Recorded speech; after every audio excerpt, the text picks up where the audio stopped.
দেখিতে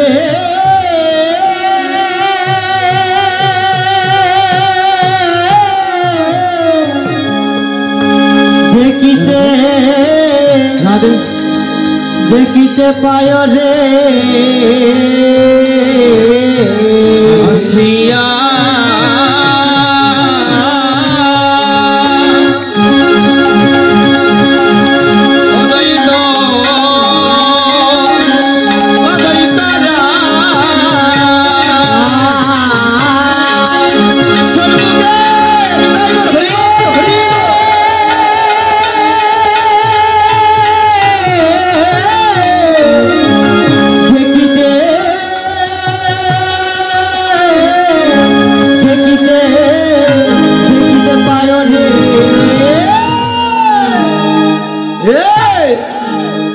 আসি আয়ো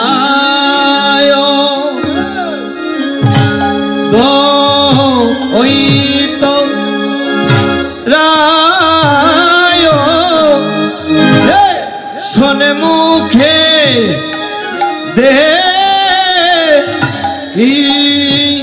ইতে পায় রে আসিয়া নিতাই নিতাই ভাই 1 2 3 4 5 6 7 8 9 10 11 12 13 14 1 2 3 4 5 6 7 8 9 10 11 12 13 14 बोलो बोलो भाई गौड़ी ताई बोलो बोलो भाई गौड़ी ताई घौर घौर बोलो बोलो भाई गौड़ी ताई निताई निताई भाई निताई निताई भाई निताई निताई आशिया ओरे आशिया धई कराय सम्मुखे देखिते पाय आशिया निताई निताई भाई झा कीना किरी झीना झा कीना किरी झीना झा झा उड़ झा झीना ट्रेने केटे झीना कोना कोड झीना झीना कोना को झीना झा झा उड़ झा झीना ट्रेने केटे झा घेने धादा घेन तक तेरे गड़े तक तेरे गड़े तक धरे धरे गड़े तक ध्रिंगाना दिंता तेरे को तक उदिगिने धो तेरे को तक उदिगिने धो तेरे को तक उदिगिने आशिया ओरे आशिया धई कराय सम्मुखे देखिते पाय आशिया निताई निताई भाई ठाकुर झीना झीना ना झीना झीना ठाकुर झीना झीना ना झीना झीना झा झा उड़ उड़ झा झीना ट्रेने केटे हंगरुन्ना तुन्ना तेरे एड़ता क्रांता तेरे कथा गुदीर हंगरुन्ना तुन्ना तेरे एड़ता क्रांता तेरे कथा गुदीर गुरु तेरे एड़ता क्रांता तेरे कथा गुदीर गुरु तेरे एड़ता क्रांता तेरे कथा गुदीर ता क्रांता होता क्रांता आशिया ओरे आशिया धई कराय सम्मुखे देखिते पाय आशिया निताई निताई भाई ठाकुर झीना झीना ना झीना झीना ठाकुर झीना झीना ना झीना झीना झा झा उड़ उड़ झा झीना ट्रेने केटे था ट्रेने केटे ता ट्रेने केटे ता हा उड़ उड़ कीता की दरे कड़े तक दरे दरे कड़े तक धरे नाक तेरे कड़े नाक दरे गन दरे दरे कड़े तक दरे तकड़े तक तक दरे कड़े तक धो तक दरे कड़े तक धो तक दरे कड़े तक आशिया ओरे आशिया धई कराय सम्मुखे देखिते पाय आशिया निताई भाई ठाकुर झीना झीना ना झीना झीना ठाकुर झीना झीना ना झीना झीना राजा उड़ झीना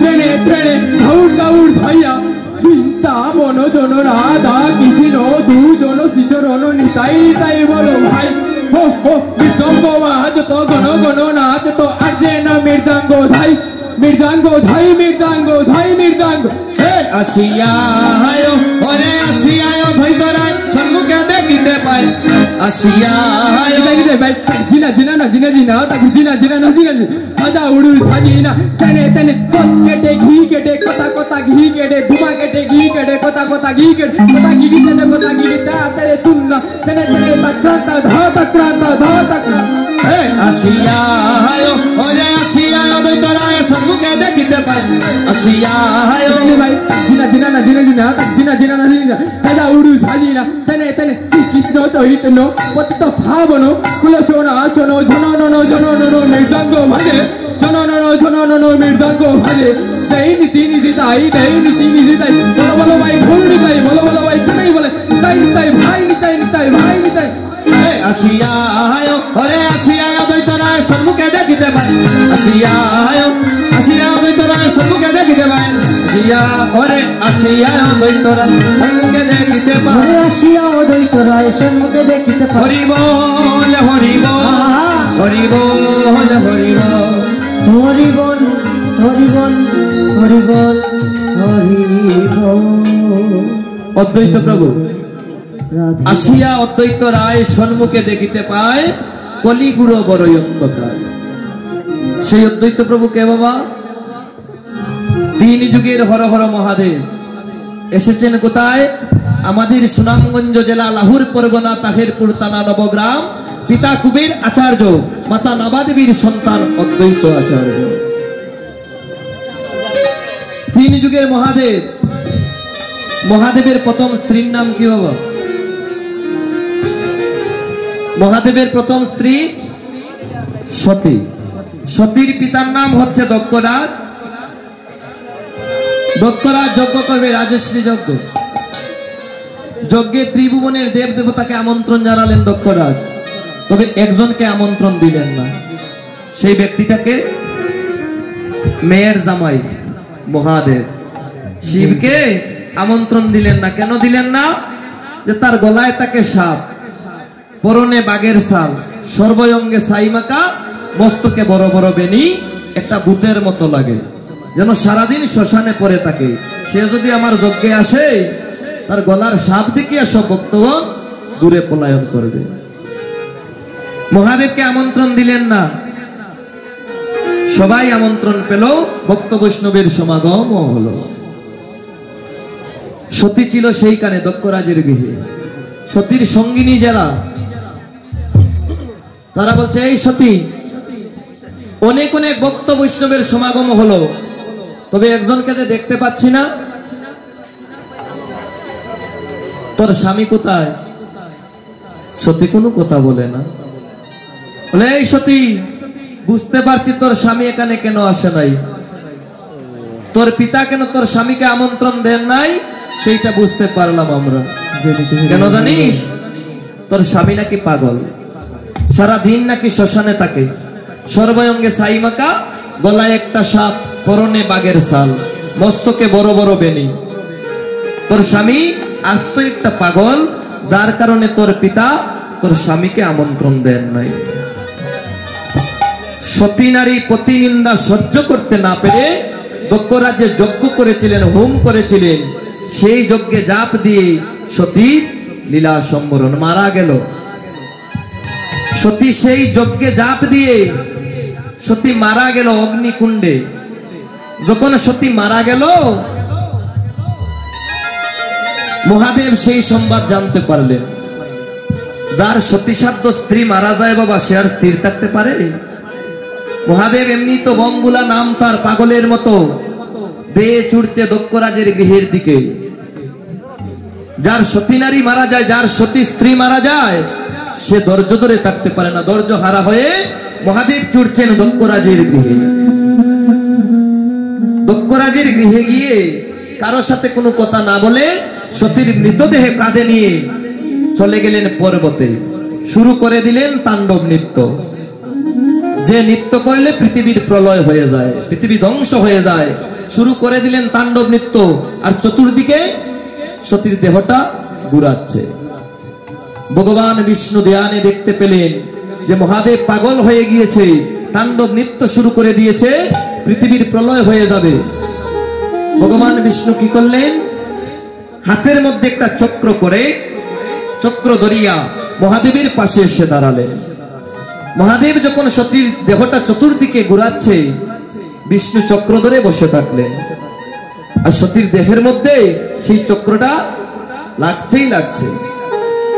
সতীর দেহটাকে 51টা খণ্ড হলো, 51টা টুকরো হলো সেই সুদর্শন চক্রের দ্বারা। 51টা খণ্ড হলো, এক একটা খণ্ড এক একটা স্থানে গিয়ে পড়ছে। এক পর্যায়ে দেখলেন মহাদেব হাতের মধ্যে আর কোনো খণ্ড নাই, এক একটা খণ্ড এক একটা স্থানে গিয়ে পড়ছে। একটা খণ্ড আছে আমাদের সিলেটের জৈনপুরে শিব বাড়ি, মহালক্ষ্মী বাড়িতে সতীর গিবা পৃষ্ঠ। এইভাবে 51টা খণ্ড হয়ে 51টা স্থানে গিয়ে পড়লো সতীর দেহটা। যখনই ভগবান বিষ্ণুকে লক্ষ্য করলেন, মহাদেব করজোড়ে প্রণাম জানালেন। ভগবান বিষ্ণু কোনো কথা না বলেই বলছে, মহাদেব তোমার সর্বঙ্গ রক্ত নয়, তুমি রক্তাক্ত, তোমাকে স্নান করতে হবে, শুদ্ধ হতে হবে। মহাদেব আর কোনো কথা বলছে না। মহাদেবকে স্নান করানোর জন্য ভগবান বিষ্ণু সপ্ত তীর্থকে আহ্বান জানালেন। গঙ্গা, যমুনা, নর্মদা, কাবেরী, সিন্ধু সবাইকে আহ্বান জানালেন মহাদেবকে স্নান করানোর জন্য। যখনই তারা জানতে পারলো যে মহাদেবকে স্নান করাবে, সবাই দেহে ছুটে আসছে পরম বৈষ্ণবকে স্নান করানোর জন্য। কারণটা কি কি হয়েছে কেউ কোনো বস্তু বুঝতে রাজি নয়, শুধু একটাই কথা, আমি আমার জলে মহাদেবকে স্নান করাবো। নর্মদা বলছে আমার জলে স্নান করাবো, কাবেরী বলছে আমি স্নান করাবো। ভগবান বিষ্ণুর নিকটে চলে আসলেন সবাই। ভগবান বিষ্ণু ওদের তাড়াহুড়ো দেখে বলছে, এই যে দাঁড়াও, গঙ্গা, যমুনা, কাবেরী, সিন্ধু যারা তোমরা এসেছো, মহাদেবকে স্নান করাতে চাও তো? সবাই বলে হ্যাঁ আমি স্নান করাতে চাই। গঙ্গা বলে আমি স্নান করাতে চাই। ভগবান বিষ্ণু বললেন, দাঁড়াও, তোমরা মনে বাসনা নিয়ে এসেছো ঠিক, তবে মহাদেবকে যার জলে স্নান করাবে তার রূপের বর্ণটা কালো হয়ে যাবে। ভগবান বিষ্ণু যখন বললেন যে রূপের বর্ণ কালো হয়ে যাবে, এক একজন করে পলায়ন করছে যে আমি আর স্নান করাবো না। ভগবান বিষ্ণু বলছে, এই যে মহাদেবের যে এই রক্তাক্ত অঙ্গ, যার জলে নামিয়া স্নান করবে সেই জলের বর্ণ, রূপের বর্ণটা কালো হয়ে যাবে। সবাই পলায়ন করছে সেই কথা শুনিয়া, কারো সৌন্দর্য কেউ নষ্ট হতে দেবে না। আমি যদি আমার জলে নামাইয়া মহাদেবকে স্নান করাই, আমার সৌন্দর্য নষ্ট হয়ে যাবে, আমার রূপচর্যা নষ্ট হয়ে যাবে, এইটা আমি হারাতে চাই না। সবাই পলায়ন করছে। অবশেষে একজন রয়ে গেলেন, কে? যে যমুনা। মহাদেব বলছে, অ যমুনা, সবাই চলে গেল সেই কথা শুনিয়া তুমি যে গেলে না? যমুনা নয়নের জল ছেড়ে দিয়ে বলে, প্রভু গো, আমি মনে আশা নিয়ে এসেছি পরম বৈষ্ণব, বৈষ্ণব চূড়ামণি, বৈষ্ণব শিরোমণি, আমার জলে নামাইয়া আমি স্নান করব। ভগবান বিষ্ণু আশীর্বাদ করলেন, যমুনা তোমার ভক্তি অটল। কেউ মহাদেবকে স্নান করাতে চাইল না, তার রূপের বর্ণ নষ্ট হয়ে যাবে, আর সেই গুরু দায়িত্ব তুমি নিয়েছো। আমি তোমাকে একটা আশীর্বাদ করলাম, তুমি মহাদেবকে তোমার জলে নামিয়ে স্নান করাবে, তোমার বর্ণটা কালো হয়ে যাবে ঠিক, তবে আমি তোমাকে আশীর্বাদ করলাম, এই বৃন্দাবনে পৃথিবীর যে কোনো প্রান্ত থেকে ভক্ত বৈষ্ণবরা যখন আসবে, তোমার জলে যদি স্নান না করিয়া যায়, তার বৃন্দাবন পরিক্রমা করাবে তা হয়ে যাবে। আমরা একটা গানের ভাষায় গাই বাবা, যে যমুনার জলে দেখতে কালো, স্নান করিতে লাগে ভালো। যমুনার জল কালো না গোমা? কালোটা হলো কেমন করে? পরম বৈষ্ণব মহাদেব সেই জলে নামিয়া স্নান করলেন, আর ভগবান বিষ্ণু আশীর্বাদ করলেন, বৃন্দাবন পরিক্রমা করতে পৃথিবীর যে কোনো প্রান্ত থেকে ভক্ত বৈষ্ণবরা আসলে যদি তোমার জলে নামিয়া স্নান না করে, তার বৃন্দাবন পরিক্রমা করা বৃথা হয়ে যাবে। বল হরি বল। সেই 3 যুগের হর হর মহাদেব এসেছেন আমাদের সুনামগঞ্জ জেলা লাহুর পরগনা তাহিরপুর থানা নবগ্রাম। পিতা কুবের আচার্য, মাতা নাবাদেবীর সন্তান শ্রী অদ্বৈত আচার্য। শুধু অদ্বৈত প্রভু নয়, মহাপ্রভুর অনেক অনেক পার্শ্বদগণ আমাদের শ্রীহট্টভূমিতে এসেছেন। 3 যুগের নারদমণি এসেছেন আমাদের বিয়ানীবাজারের পণ্ডিতপাড়া পঞ্চকণ্ড গ্রামে। শ্রীবাস পণ্ডিত নাম ধারণ করে মহাপ্রভু আশীর্বাদ করেছিলেন যে শ্রীবাস, তোমার ভক্তির কাছে আমি পরাজিত। পৃথিবীর যে কোনো প্রান্তে হরিনাম যজ্ঞ হয় না কেন, যারা যজ্ঞ দান করবে ফল পাবে তারা, কিন্তু আঙ্গিনার মালিক তুমি শ্রীবাস ছাড়া আর কেউ নয়। আমরা একটা লুটের গান গাইতে গেলেও বলি হরি লুট পইরাছে শ্রীবাস রয় আঙ্গিনায়। মহাপ্রভুর আরো পার্শ্বদগণ রামভক্ত হনুমান এসেছেন আমাদের গোয়ালিয়া বাজার গুপ্তপাড়া গ্রামে, মুরারি গুপ্ত নাম ধারণ করে। মহাপ্রভুর আরো 2 জন পার্শ্বদ সেন শিবানন্দ এসেছেন আমাদের মৌলভী বাজারের আদোপাশা গ্রামে। মহাপ্রভুর আরো 3 জন পার্শ্বদ মুকুন্দ ঘোষ, বাসুদেব ঘোষ, মাধব ঘোষ এসেছেন কোথায়? আমাদের মৌলভী বাজারের রাজনগরের মহলাল পরগনায়। এই মিলিয়ে হচ্ছে আমরা গৌর দেশের মানুষ। আর অদ্বৈত প্রভু কলির জীবের এহেন দুঃখ দুর্দশা দর্শন করে আমার গৌর হরির আরাধনায় রত হয়ে গেলেন। আসিয়া অদ্বৈত রায় সম্মুখে দেখিতে পাই, হায় রে আসিয়া অদ্বৈত রায় সম্মুখে দেখিতে পাই। বলি গুর বড়ই অন্ধ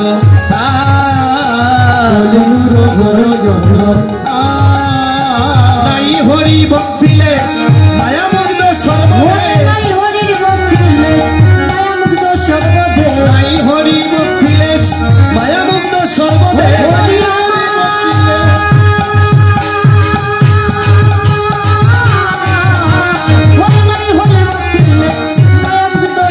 অদ্বৈত বলে কি করি উপায় গো, অদ্বৈত বলে কি করি উপায়, অদ্বৈত বলে কি করি উপায় গো, বলে কি করি উপায়। একাই আমি কি করিব দুসরবা কোথায় পাবো, হায় রে একাই আমি কি করিব দুসরবা কোথায় পাবো, একাই আমি কি করিব দুসরবা কোথায় পাবো। একাই আমি কি করিব দুসরবা কোথায় পাবো। শ্রী অদ্বৈত ভাবে মনে মনে, অদ্বৈত ভাবে মনে মনে, আরে শ্রী অদ্বৈত ভাবে মনে মনে, আমার প্রিয় অদ্বৈত ভাবে মনে মনে।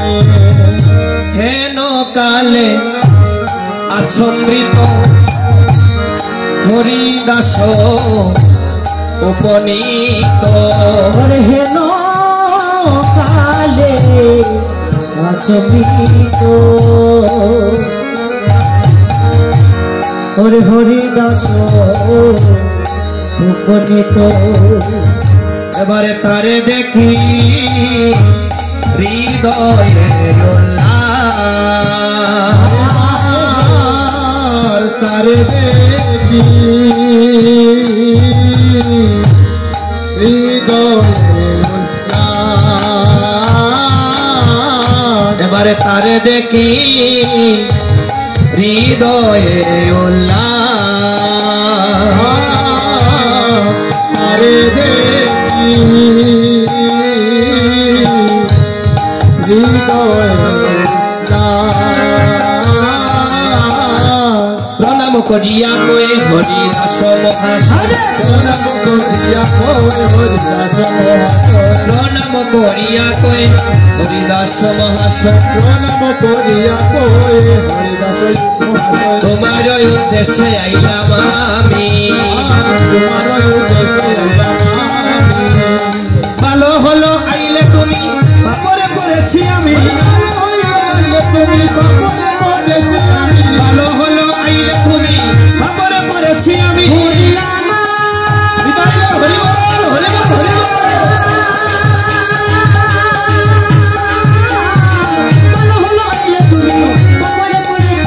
প্রভুরে আনিতে করো সূত্র গো, প্রভুরে আনিতে করো সূত্র, প্রভুরে আনিতে করো সূত্র গো, প্রভুরে আনিতে করো সূত্র।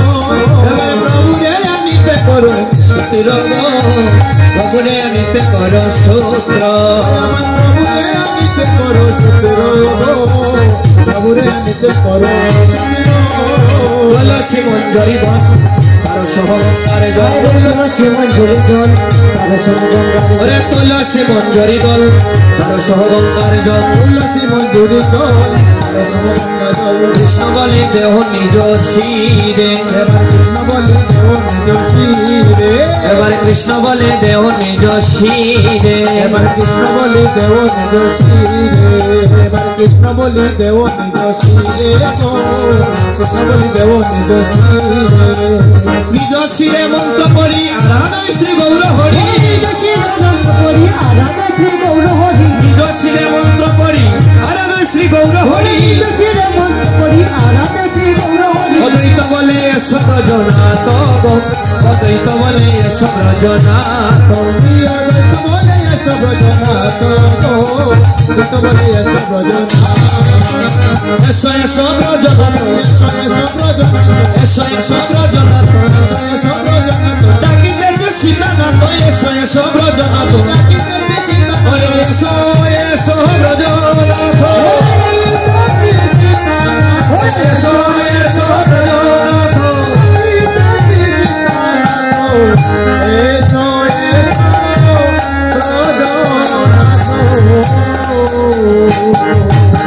শুধু সজ্জন আমাকে বলে দেওয়া হয়েছে যে আমাদের পার্শ্ববর্তী শ্রী শ্রী রাকালজিউর আশ্রমে মন্দির নির্মাণ কাজ চলছে।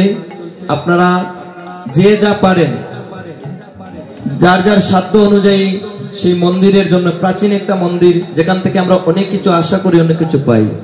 হ্যাঁ, ভক্তি দৃষ্টি ভগবানকে লাভ করা যায়, ভক্তি যার ভগবান তার।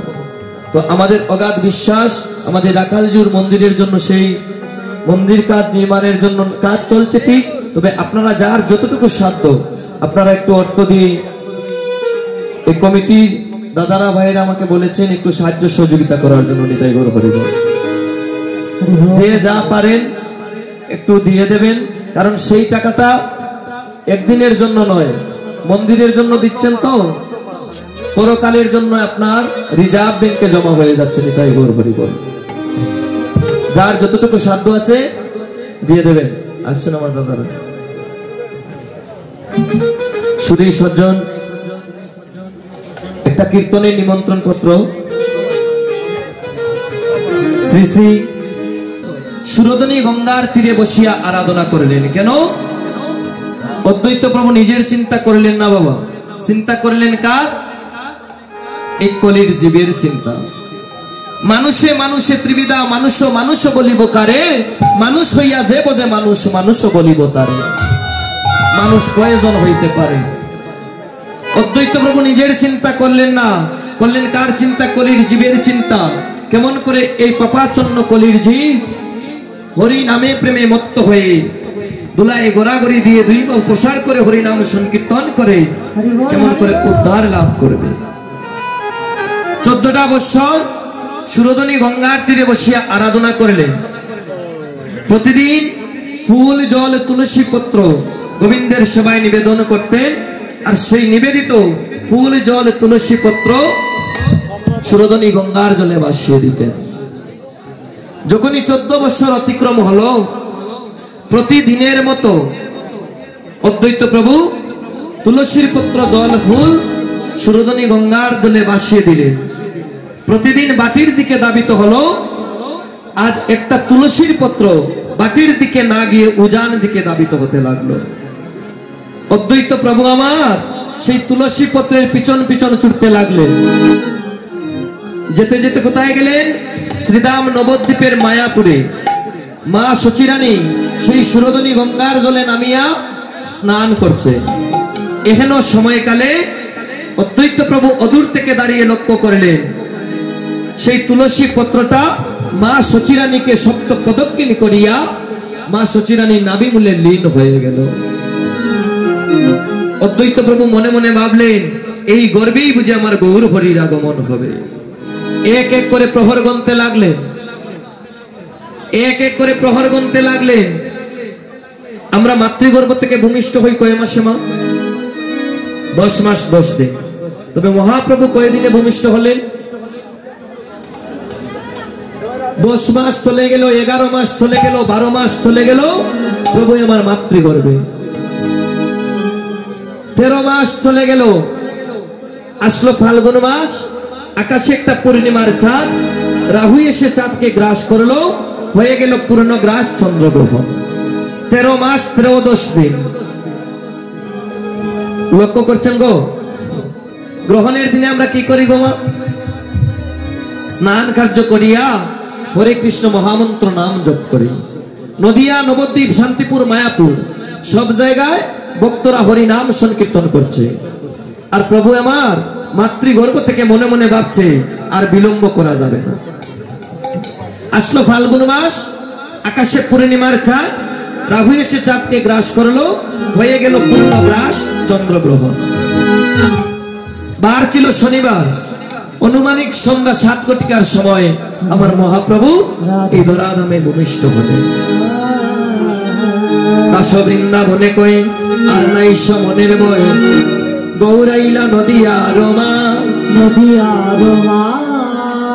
ফাল্গুন পূর্ণিমা তিথি, ফাল্গুনি পূর্ণিমা তিথি অখণ্ড ফাল্গুনি, ফাল্গুন পূর্ণিমা তিথি নক্ষত্র ফাল্গুনি, ফাল্গুন পূর্ণিমা তিথি নক্ষত্র ফাল্গুনি।